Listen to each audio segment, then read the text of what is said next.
Olá pessoal, tudo bem? Oi gente, tudo bem?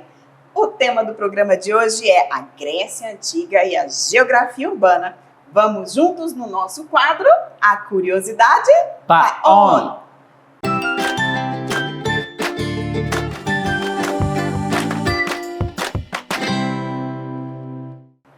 A Grécia Antiga é uma das civilizações mais influentes da história, deixando um legado cultural, político e filosófico que ainda impactam o mundo moderno.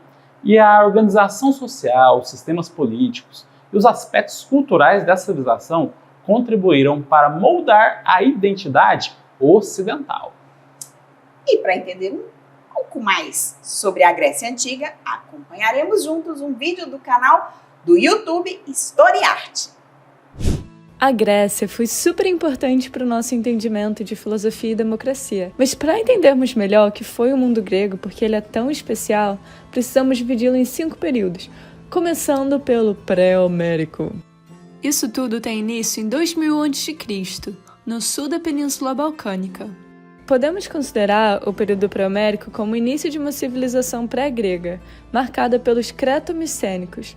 E quem que são esses tais de creto-micênicos? São povos indo-europeus que migraram do Oriente para o Ocidente e se instalaram no sul da Península Balcânica. Os mais importantes deles eram os aqueus, os eólios e os jônios. Então, sim, os gregos são uma mistura de povos de características e culturas distintas. No geral, eles tinham importantes laços comerciais com a galera do Mediterrâneo, dominavam metalurgia e cerâmica e tinham uma fonte de escrita baseada em sílabas. Eles também desenvolvem a língua e mitologia que ia marcar a Grécia. Mas vem cá, qual era a religião desses povos? Os creto-micênicos eram politeístas. Isso significa que eles acreditavam em vários deuses.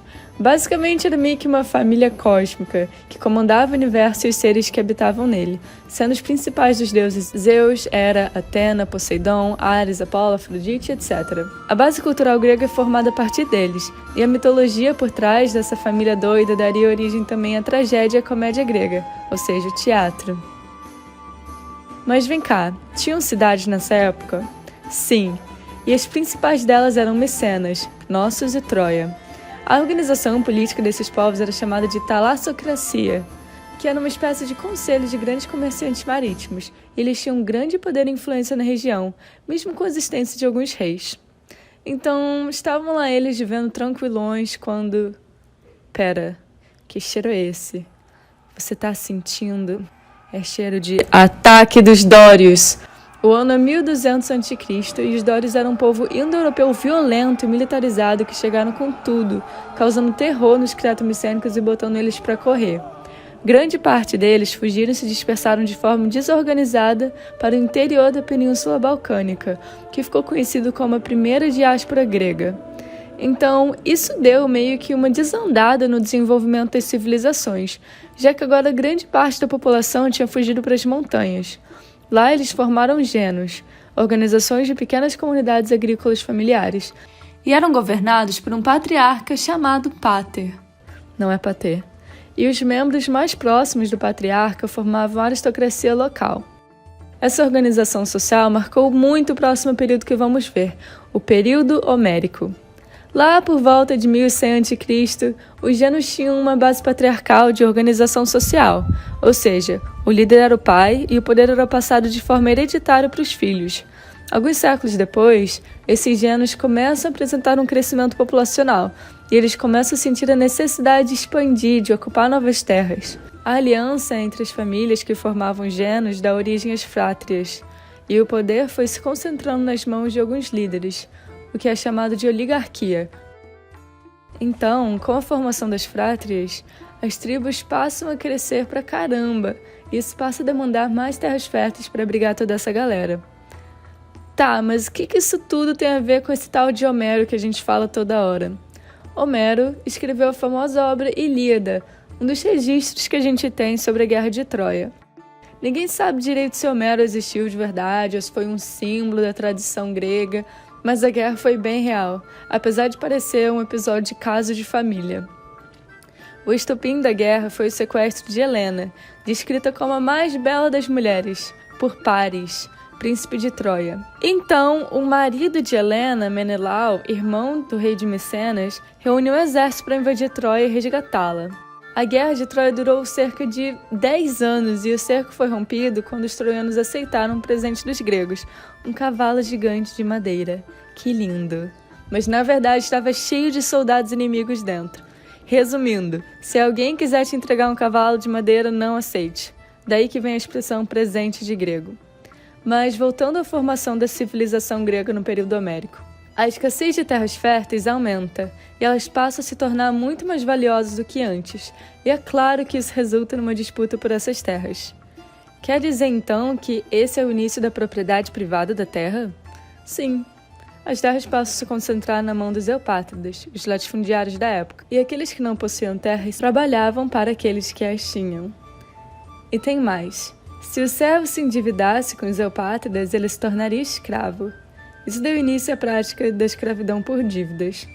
A política era exercida pelos aristocratas, dentro de uma estrutura oligárquica de poder. E esses nobres líderes tinham uma solução para o problema da escassez de terras. Bora expandir pelo mar Mediterrâneo e sair conquistando tudo! Dando início, sim, à segunda diáspora grega. Os gregos começam, então, a expandir pelos mares Jônico e Egeu, chegando ao sul da Península Itálica. Isso marca o fim do período homérico. Período arcaico. Agora que as tribos estavam estabilizadas pelas novas colônias, os gregos puderam se estruturar melhor, criando assim as polis. Essas são cidades-estado gregas, como uma cidade que se autogoverna. Uma das principais características de uma polis é sua autonomia, no sentido político, econômico e militar. Elas eram autossustentáveis, ou seja, elas não dependiam uma da outra para sua manutenção. Mas por que os gregos não se uniram e se formaram numa só nação? Acontece que as montanhas no interior da Península Balcânica favoreciam o processo de isolamento geográfico dessas polis. Os vales eram isolados uns dos outros pelas cadeias montanhosas, e por isso esse crescimento das cidades-estado acontece em paralelo, sem contato entre si. Mas, como as famílias que formaram os gêneros vieram de um mesmo povo, os creto-micênicos, lembra? As diferentes cidades-estado acabaram apresentando uma mesma base cultural, ou seja, a mesma língua e religião.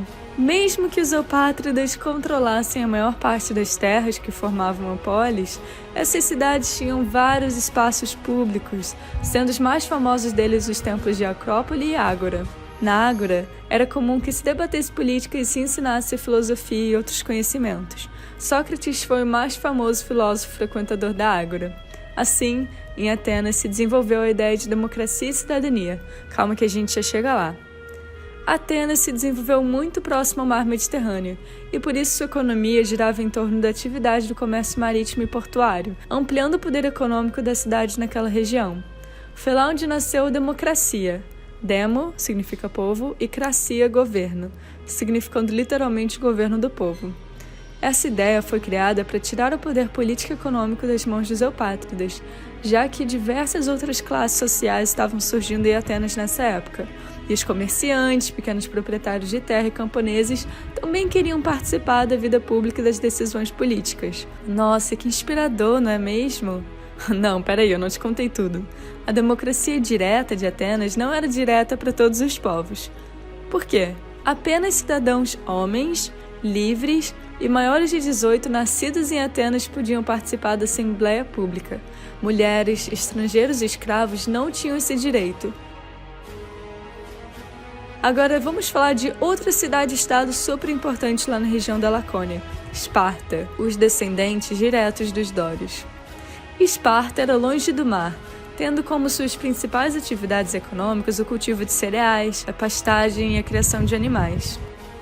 Esparta apostava numa rígida educação militar, tendo como base os valores guerreiros e obediência, e sua política era extremamente oligárquica.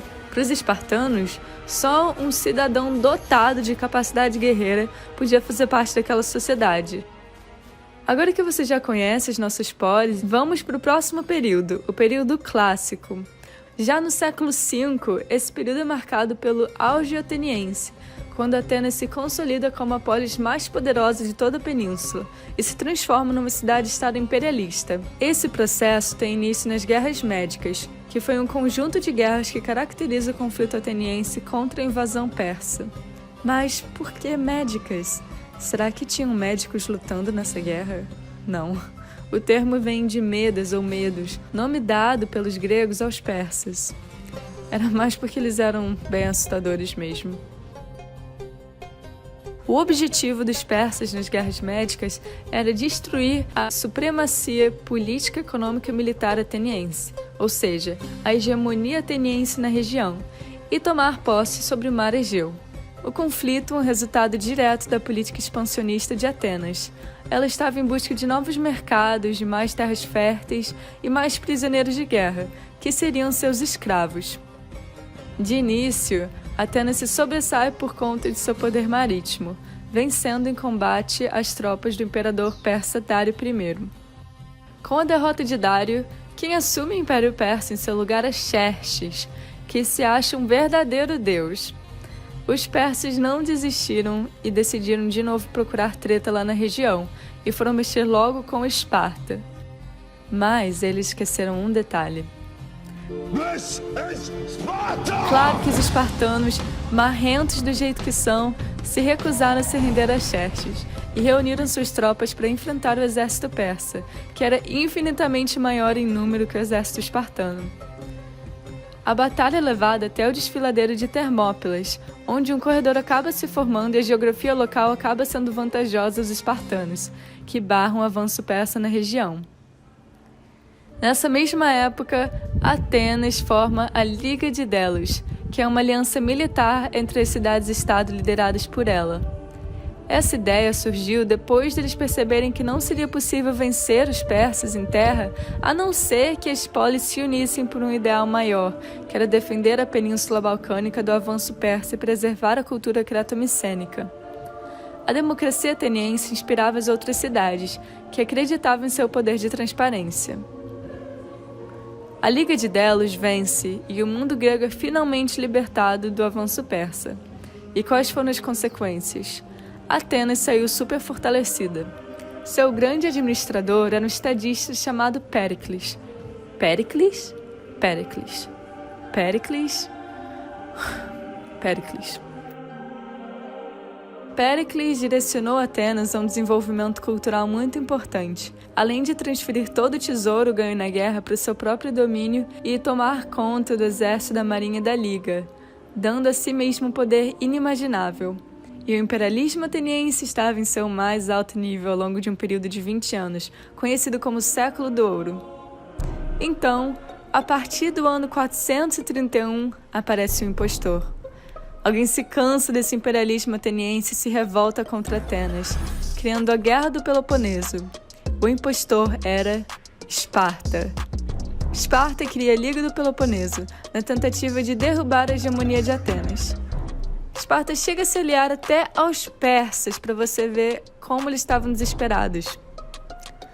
Esparta então derrota Atenas e o mundo grego se quebra em pedacinhos. E quem se aproveitou disso, dessa fragmentação toda? Os macedônios, primeiro através do Filipe e depois do seu filho, Alexandre Magno, também conhecido como Alexandre o Grande. Período helenístico. Pera, a Grécia é dominada? Quer dizer então que a Grécia não é mais Grécia? Cara, a Grécia continua sendo Grécia. Mas a partir da invasão dos macedônios, ela passa a ser um império maior, o Império Macedônico. A partir da dominação de Alexandre o Grande, o conceito de cidade-estado deixa de existir no mundo grego. Atenas, Esparta e outras polis deixam de ter autonomia política, econômica e militar.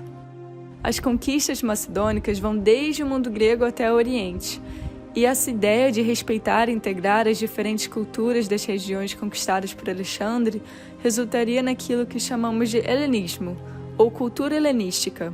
E uma grande característica dessa era a difusão da cultura grega pelo Oriente e a coexistência cultural. Com isso em mente, Alexandre fundou a cidade de Alexandria, lá no Egito, e com ela uma super biblioteca com mais de 500.000 obras. Muitos registros fundamentais para a humanidade foram perdidos quando ela foi destruída. Como isso aconteceu, ninguém sabe. O que importa é que Alexandre bateu as botas com 32 anos e não deixou os sucessores diretos ao trono. Há relatos que, quando ele foi questionado no seu leito de morte quem seria o herdeiro do Império Macedônico, ele foi e disse: o mais forte. Então, claro que uma treta enorme começou entre sua família e líderes militares, e no final o Império Macedônico se fragmentou todo, ficando em pedacinhos. E quem tomou proveito desse enfraquecimento? Os romanos. Mas isso é história para o próximo vídeo. Espero que esse vídeo te ajude na prova de amanhã. Meu nome é Juliana e essa produção contou com a colaboração top do historiador Matheus Cecchini. Obrigado por assistir até aqui. Se você for gente boa e quiser dar aquele apoio, manda no grupo da turma, deixe seu like e comente o que achou. Obrigada e até a próxima! Pessoal, a gente vai para um intervalo bem rápido, mas agorinha a gente volta.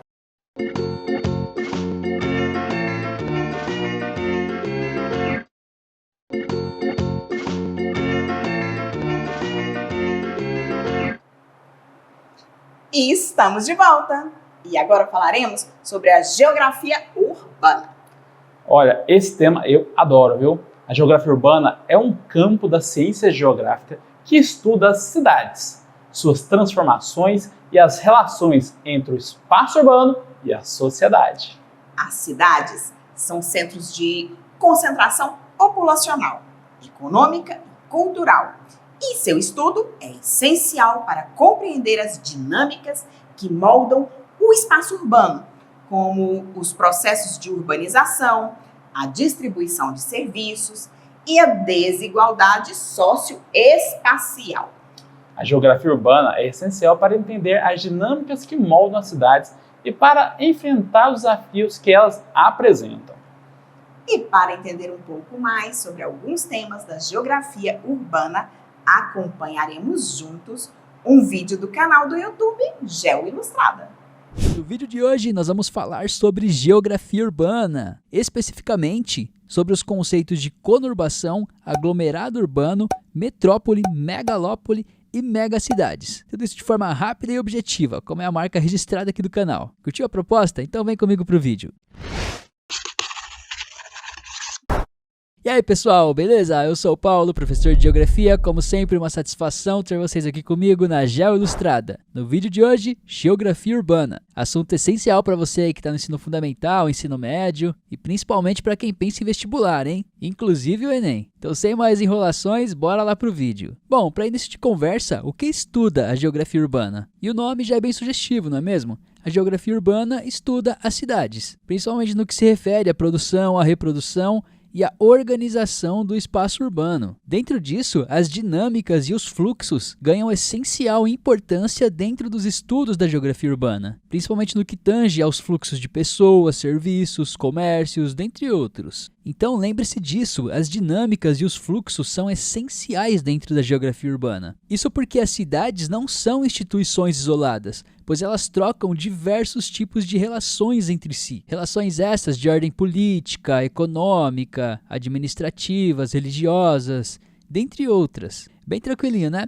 Dito isso, então, vamos partir agora para os conceitos de conurbação, aglomerado urbano, metrópole, megalópole e megacidades. Iniciando com o conceito de conurbação. E esse é bem tranquilo de entender. Na verdade, todos são. Mas na conurbação acontece o seguinte, imagine que nós temos duas ou mais cidades que trocam diversas relações entre si, como eu já expliquei no início do vídeo. O que inclui aqui o movimento pendular, que eu já vou explicar o que é. Então essas relações passam a costurar essas duas cidades. Agora imagine que elas vão crescendo, crescendo, a ponto das suas manchas urbanas se sobreporem umas às outras. Nesse caso, nós temos então a conurbação entre essas cidades, a ponto de ser difícil de identificar, inclusive, onde começa uma e termina a outra. Bem tranquilo, né? Mas antes da gente seguir, eu preciso explicar o que é o movimento pendular, pois é essencial que você entenda isso para entender todos os outros conceitos. Isso é bem tranquilo, tá? Pense no seguinte, existe um trabalhador que mora numa cidade, mas trabalha em outra. E ele faz esse movimento diário, casa, trabalho, trabalho, casa. Como se fosse de fato um pêndulo, por isso o movimento pendular. Neste caso, ele acaba voltando para casa basicamente para dormir. Por isso que essas cidades acabam recebendo também o nome de cidade dormitório, né? Porque é apenas onde o trabalhador reside. Agora, partindo para os aglomerados urbanos, nós temos também todas as relações descritas anteriormente na conurbação. Então existem duas ou mais cidades que passam a atuar juntas como um mini sistema urbano em escala local, composto exclusivamente por cidades pequenas ou médias, tá bom? Isso é uma coisa muito importante. E dentro de um aglomerado urbano, pode ou não haver a conurbação. O mais importante é que uma das cidades não pode satelitizar as demais, passando a exercer uma influência ao menos regional ou nacional. Mas por que não pode, professor? Porque se isso ocorrer, nós estaremos diante de uma metrópole. Mas o que vem a ser uma metrópole, professor, afinal de contas? Bora lá entender. Seguindo ainda o exemplo que eu citei anteriormente, imagine que a gente tenha um aglomerado urbano e dentro dele uma cidade cresça muito mais do que as demais, ganhando uma influência regional, nacional ou até mesmo internacional. Neste caso, estaremos diante de uma metrópole. Mas preste atenção, como é necessário que haja essa intensa troca de relações entre a metrópole e as cidades vizinhas, o que inclui aqui o movimento pendular, é necessário que haja redes de transportes que deem conta de suprir essa demanda, né? Do deslocamento do trabalhador no sentido casa-trabalho, trabalho-casa. Então, essas redes de transportes devem costurar essas cidades, né? Justamente para que esse movimento seja possível. Bem tranquilo, né? Vamos partir agora então para os dois últimos conceitos do vídeo, que são megalópolis e megacidades. Mas antes disso, só um recado rapidinho. Se você quiser o mapa mental deste vídeo e de todos os demais vídeos do canal, conheça o nosso kit Mapas Mentais Geo Ilustrada, beleza? Eu tô deixando o link aqui na descrição do vídeo, clica lá, conhece o material. Se fizer sentido para você, você adquire, tá bom? Vai ajudar muito aí nos seus estudos, seja você professor ou aluno. E ao adquirir, você também estará ajudando muito aqui este humilde canal, né? O seu canal de geografia favorito, que eu sei.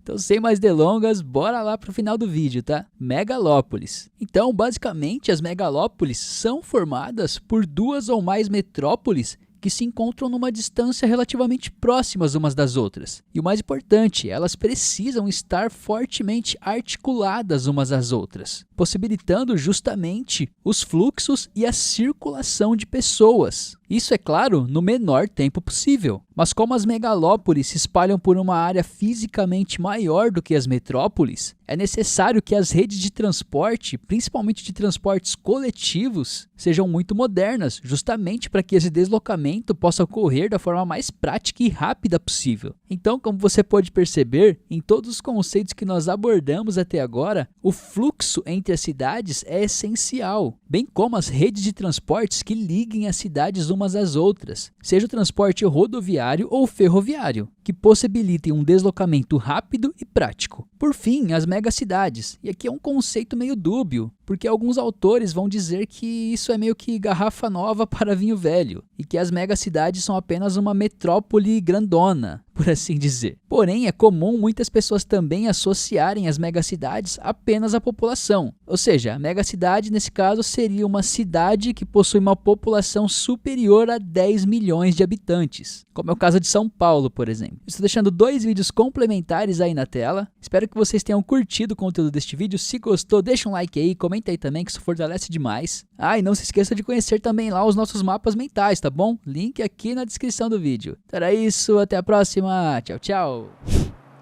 Olha, pessoal, quero agradecer a Juliana Pinho, do canal HistoriArt, pela colaboração, e agradeço também o professor Paulo, lá do canal do YouTube Geo Ilustrada. Peço que se inscrevam, curtam e assistam o canal deles, belezinha? Valeu! E agora chegou a hora do Você Sabia, com o professor Marlon.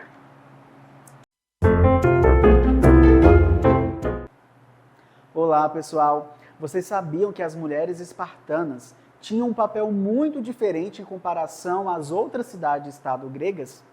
Em Esparta, as mulheres eram incentivadas a praticar exercícios físicos para fortalecer o corpo e ter filhos saudáveis, que futuramente seriam guerreiros.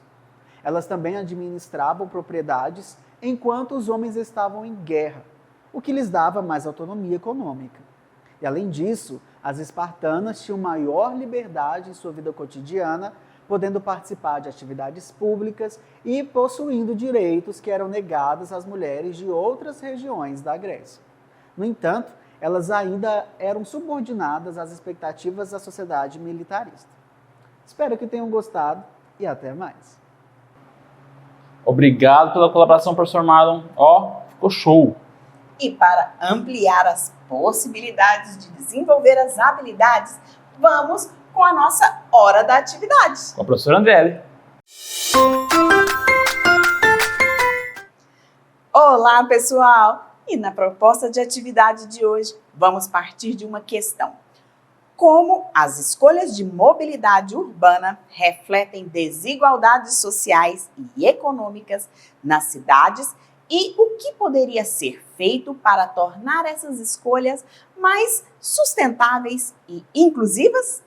Inicialmente, divida a turma em pequenos grupos. Cada grupo deve escolher um problema específico relacionado à mobilidade urbana.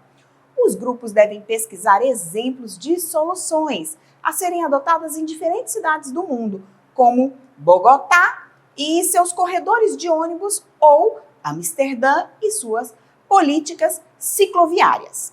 Depois, pense em uma proposta de solução sustentável, justificando como ela poderia reduzir desigualdades e melhorar a qualidade de vida urbana. Por fim, promovam um debate entre os grupos, incentivando a troca de ideias e a construção coletiva de um plano de mobilidade urbana ideal para a nossa cidade. Espero que tenham gostado e até mais! E aí, Gabriel, gostou do nosso programa de hoje? Foi bem legal, hein, pessoal? Mas estamos chegando ao fim e eu espero que vocês também tenham gostado. Isso aí, André. E não se esqueçam de acessar o nosso portal Conexão Escola para ter mais acesso a vídeos e propostas de atividade. O site está aparecendo aqui na sua telinha, junto com o QR Code. Então basta acessar o www.sme.goiania.gov.br/Conexão Escola. Tchau! Tchau, pessoal!